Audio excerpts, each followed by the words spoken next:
ဘာလဲဒီနောက်မှာတစ်ခုရှိနေရလား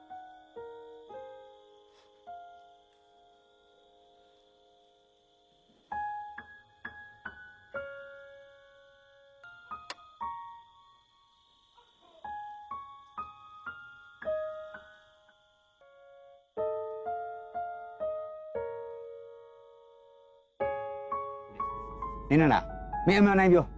ညအကောင်မလေးကိုလုံးဝမချောက်ခဲ့ဘူးမလား မချောင်းမိပါဘူးခင်ဗျာ ဟာဘာလို့မချောက်တာတော့သူများကြောက်ချောက်ခိုင်းပြီးတော့ ဟုတ်တယ်နင်းနာမင်းအခုစီတနေအခုစာကလေးကြော်မလုံးနဲ့နော် ခေါင်းလေးမူးလေလို့ပါခင်ဗျာ အမတရေကခေါင်းမှုတွေရှိတာဒီပါ